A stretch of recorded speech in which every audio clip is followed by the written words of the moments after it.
Jesus' name. It's good to see everyone. Magandang araw sa bawat isa.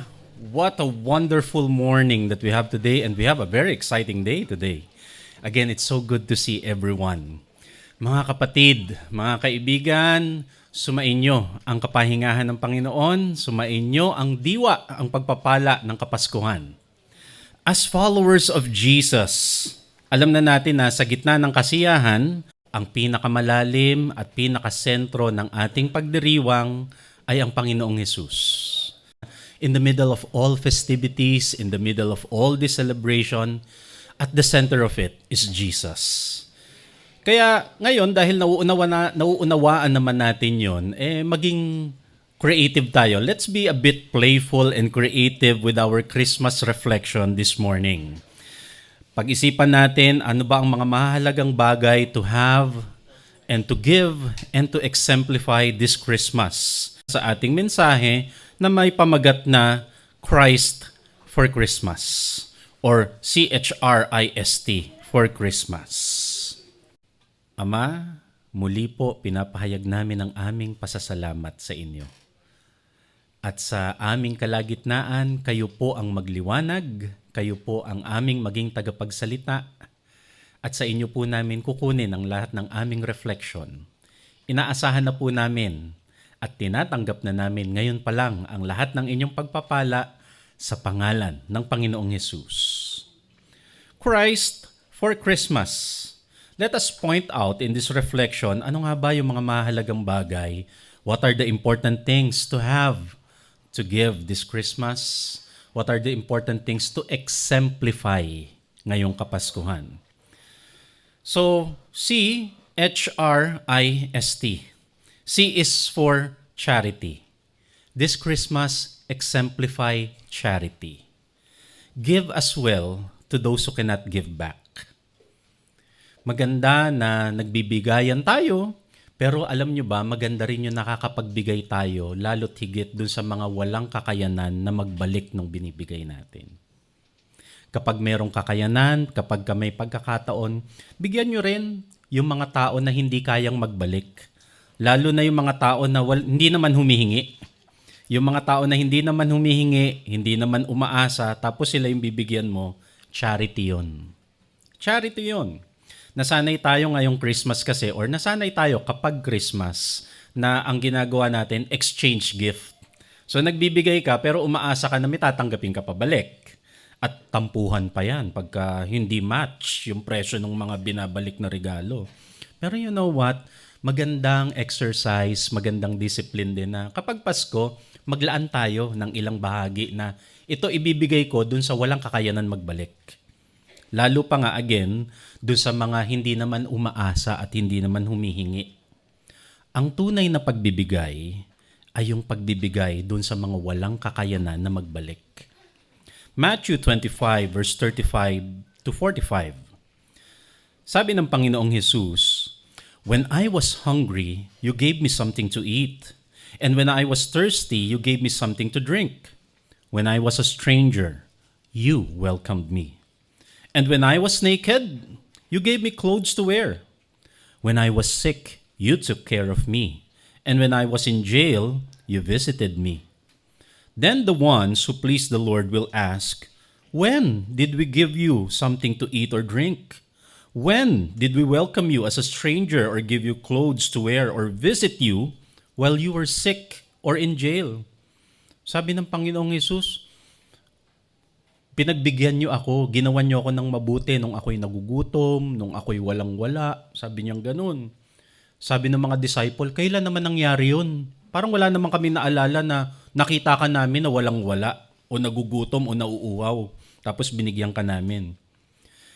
Verse 40, the king will answer, "Whenever you did it for any of my people, no matter how unimportant they seemed, you did it for me." Kapag ka ginawa nyo yan, dun sa mga kapuspalad, dun sa mga nangangailangan, tapos talagang walang kakayanan magbalik, parang ginawa nyo na rin sa akin yun. This Christmas, give charity. The Lord honors the faith and generosity of people who are charitable. Ano pa ang pwede nating pagtuunan ng pansin? What's important to give and to receive this Christmas? You know what? This Christmas, and for any Christmas actually, this Christmas, give happiness. Give happiness. Pilitin natin, magsumikap tayo magpasaya ng kapwa. Do the best that you can to be pleasant. And, do the best that you can to be pleasant, especially during social gatherings. Kapag Pasko, ang dami-daming social gathering, and it's important to be pleasant. Yung pagka nag-effort yung mga tao magbihis, gumayak, tapos pumunta sa isang lugar, pag sumikapan natin na kaaya-aya, nakakatuwa naman yung mga taong aabutan natin doon, including ourselves. Lalo nga ngayon, pagka Christmas, ang daming reunion, mga reunion na minsan lang mangyari sa isang taon. Let's do our best to be pleasant during social gatherings, during occasions. And mga kapatid, do not be a toxic tito. Do not be a toxic tita. How do you characterize a toxic tito and a toxic tita? Paano nyo nakikilala ang toxic na tito at tita? Kapag yung entrada ng bati, uy, tumaba ka ha. O kaya pwede rin, uy, pumayat ka. Malay nyo naman, may sakit yung tao kaya payat. Or, baka yung binabati nyong taba, huli nyo siyang nakita 20 years ago. So, malayo na. Yung mga bati na, bakit wala ka pang asawa? Bakit nga ba? Di ba yung sarap sagutin ng ganun, di ba? Bakit nga ba? Diba? Pero bakit ka naman babati nga kasi ng ganun? At alam nyo pa yung toxic na bate, nasaan ang tatay ng bata? Di ba? Yung parang ang sarap saksakin. Diba? Yung kunin mo yung isang ribs ng lechon dyan, tapos isaksak mo sa, diba? Kasi nga nakaka-toxic. And to be or to be honest about this, to be truthfully said about this, kaya nakakawalang gana umattend ng social gathering. Nakakalimutan na ng mga tao to be polite, to be pleasant. Kaya nga, ang gandang ibigay ngayong Christmas, be pleasant. Magbigay ng happiness by being pleasant, by being polite. And isa pa, most especially pag kami social gathering na lalo't minsan-minsan lang mangyari, mahalagang okasyon, na minsan lang gawin, huwag magdrama kapag kami mga gathering, pag kami mga reunion. Kasi ganun ang mga tao. Kung kailan may kasal, kung kailan merong birthday na mangyayari, doon mag-aaway-away, doon magbabad mood, doon magtatampuhan. Yung, di ba, parang wala sa timing. Romans 12:15-17. Be happy with those who are happy and weep with those who weep. Live in harmony with each other. Yan ang problema, ang mga tao wala sa harmony. Wala sa rhythm. Kung kailan may okasyon, tsaka mag-aaway-away, tsaka magtatampuhan. Kung kailan may kasal, tsaka may drama. Di ba? Wala sa hulog yung mga ganyan. So let's do our best to give happiness, to keep the happiness. Yun pa lang, magandang regalo na. Kasi nakakawili. Kasi pagka ganun ang gathering, tatanungin mo ngayon yung tao, next year ulit ha. Di ba nag-iisip ka, next year ba ulit magkikita kami? Di ba? Parang never again. Ganun tuloy. Pero pag inisip mo, next year ulit ha, or next month ulit, ay sige, dalasan pa natin. Di ba? Kapag ka-happy. Kaya, let's do our best to be happy. Ano pa po? What else can we have and receive and exemplify this Christmas? Nasaan na tayo? C-H-R. This Christmas, give and receive reason, rationality, and relevance. Isang bagay na ipinagmamalaki natin sa ating munting pamayanan ay yung ating marami at mayamang mga pag-aaral tungkol sa Jesusness. Napakarami nating mga study groups na ginagawa. And by carefully researching, by carefully discussing the teachings of Jesus, we become the new wineskins for the new wine. Tapos na ang panahon ng bulag na pagsunod sa relihiyon. Dumating na ang panahon ng liwanag. Dumating na ang panahon ng kaliwanagan sa pangalan ng Panginoong Hesus. At di ba, yan ang grand opening, yan ang grand introduction ng Pasko. Dumating na ang liwanag sa mundong ito. Let's give each other a commitment na patuloy tayong mag-aral pa, mag-research pa, mag-effort tayo, magpanibago tayo ng lakas. Kasi ang dami-dami pang i-explore. There's so much to explore. There's so much blessing to uncover in the name of Jesus. 1 Corinthians chapter 2 verse 9, that is what the scripture meant to say when they said, no eye has seen, no ear has heard, no mind has imagined what God has prepared for those who love Him. Ang dami-dami pa kayong blessing na pwede pang maunawaan. Ang dami-dami pang mga kaliwanagan at karunungan na hindi pa napag-uusapan. Kulang na kulang ang mga space at panahon to do this. Kaya one thing na pwede nating ibigay sa ating sarili at sa kapwa, patuloy na kaliwanagan. Reason, rationality, and relevance. Now, marami na tayong mga napag-usapan tungkol dito at marami pa tayong pag-uusapan pa sa mga iba pang mga talakayan. At mabuti pabalikan pa natin yung mga pag-aaral, yung mga discussion ng Pastor Ed Lapis tungkol sa topic na ito. Moving forward, ano pa ang pwede nating matanggap at ibigay ngayong Kapaskuhan? This Christmas, give and receive inspiration. Give and receive inspiration.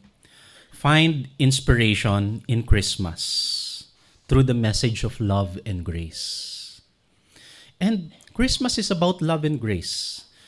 Ang pinakamalaking mensahe, kung tutuusin ng Pasko, ay yung kataas-taasang Diyos, the all-powerful, the almighty God.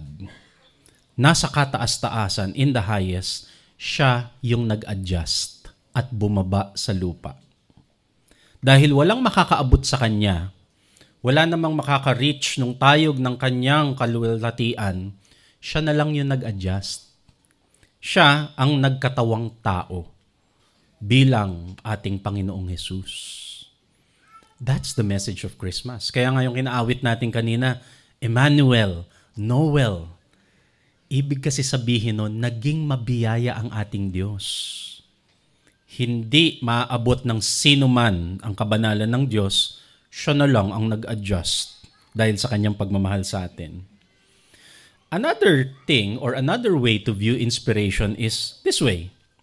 Kung magbibigay kayo ng inspiration, you know what? Inspire people to pursue good things. Inspire people to pursue their dreams. Kung meron kayong kakilala, kung meron kayong mga nakikita na tao na may gustong gawing mabuti, meron silang gustong gawing maganda, at may kakayanan naman kayo, go ahead. Give them a chance to pursue their dreams. Baka may kakilala kayo, halimbawa na gustong-gusto niya mag-ballet. Pero wala siyang kakayanan mag-ballet. Pero may kakayanan kayo. Help these people to pursue their dreams. Meron kayong kakilala na gusto maging athlete. Pero magta-track and field siya, nakachinelas. Bilan yung rubber shoes para ma-pursue na yung dream niya. Ano ba naman yun? Marami tayong pwedeng gawin to help people pursue their dream.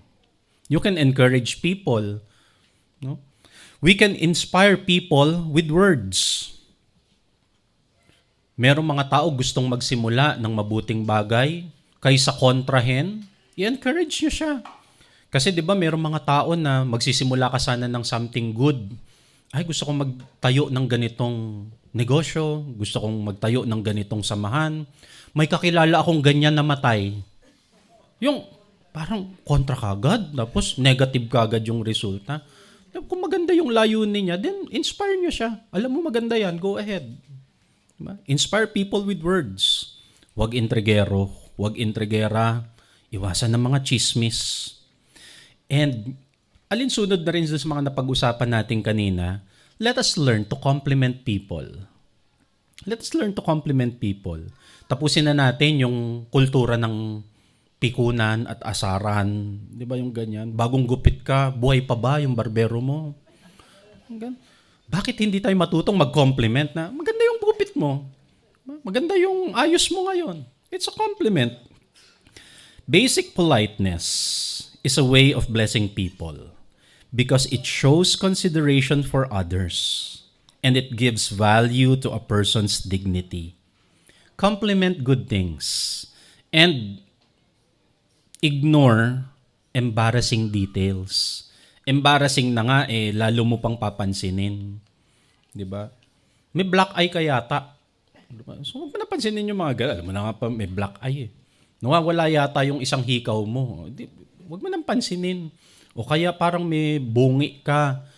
Huwag mo nang pansinin nga. Embarrassing detail na nga 'Di ba? Notice the good things. Oy, kasanayan sa utak yon. Kasi it is a discipline. Ano yung una mong nanonotice pag may kaharap kang tao?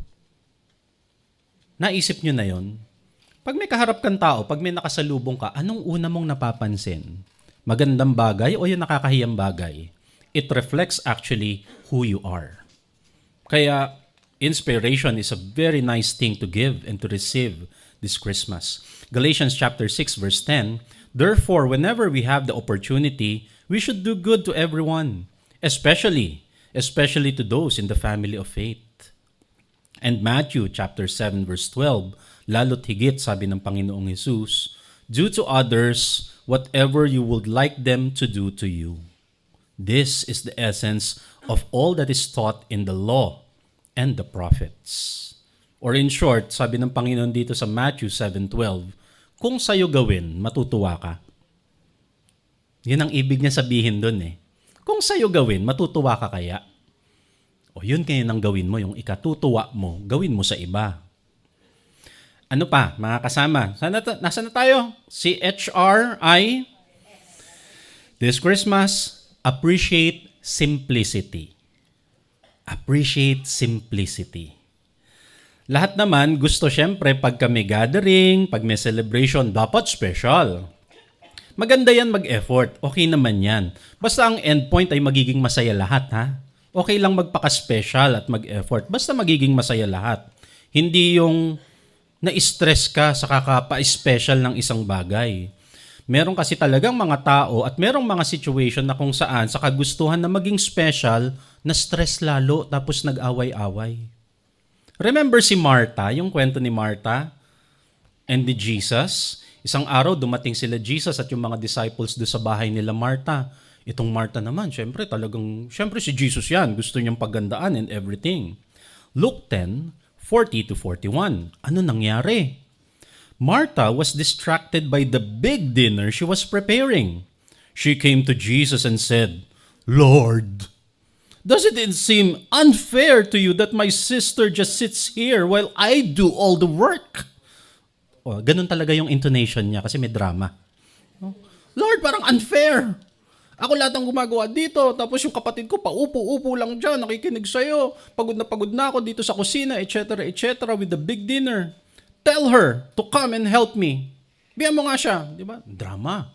High pitch. Verse 41, but the Lord said to her, my dear Martha, you are worried and upset over all these details.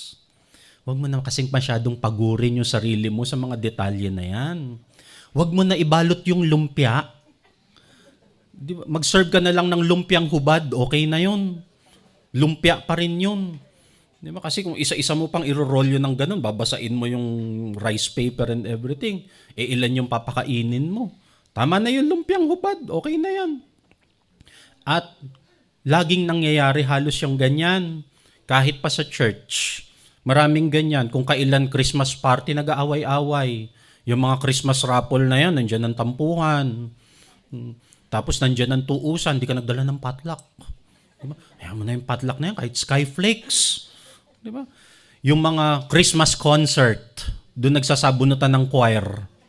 Yung mga ganyan. Kaya nga mga kasama, mabuti na yung simple na lang. Mabuti na yung simple na lang, ang importante, sama-sama tayo. Let me say that again. Mabuti na yung simple na lang, ang importante, sama-sama tayo. Yun ang mahalaga.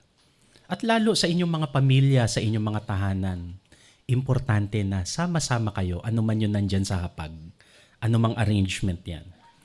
Proverbs 15:17, a simple meal with love is better than a feast where there is hatred.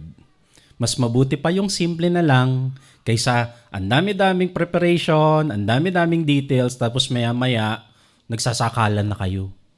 Mabuti pa yung simple na lang. And in line with this, I want to point the last item here. This Christmas, my good friends, my dear, dear friends, let us celebrate togetherness. Ang pinakamahalaga ngayong Pasko, let us celebrate togetherness. And hayaan nyo ako ng ilang moment. Gusto kong tandaan yung mga mukha nyo ngayon. Your smiles. Tignan nyo isa't isa ngayon. Look at each other. Yan ang gusto kong baunin nyo lagi. Your smile, your countenance, yung masayang espiritu, yung pagmamahalan natin. Sasabihin kong muli, ang importante, sama-sama tayo nagmamahalan. This is our third Christmas, sa fourth Christmas, sa fifth Christmas, sa marami pang Christmas natin na gagawin. Ang importante, nagmamahalan tayo. Psalm 133 verse 1, how good and pleasant it is when God's people live together in unity. Ang importante, magkakasama tayo.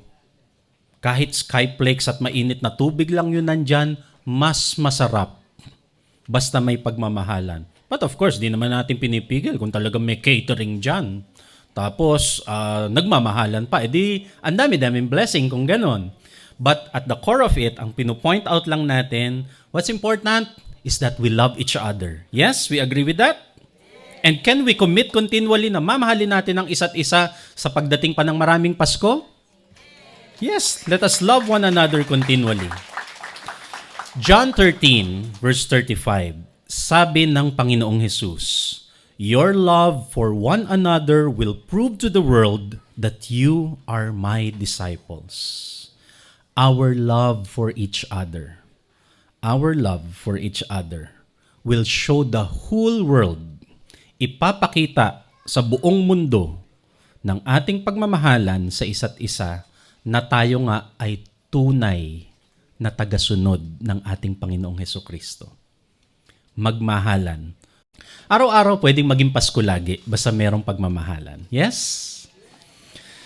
Heavenly Father, we thank you for this reflection. And itong mga declarations na ito, itong mga items na to, this is also what we declare on ourselves. This is also what we declare upon each other. May you enable us to be charitable. May you let us experience happiness. May you let us experience all these wonderful things na aming nabanggit ngayon. Nang sa gayon, kahit hindi Pasko, makakapagbigayan, makakapagmahalan, at kahit ano pang panahon, laging magiging Pasko. Ito po ang aming itinatalaga, ang aming ipinapahayag at ipinagpapala sa bawat isa sa pangalan ng Panginoong Jesus. Mga kapatid, maligayang Pasko sa inyong lahat.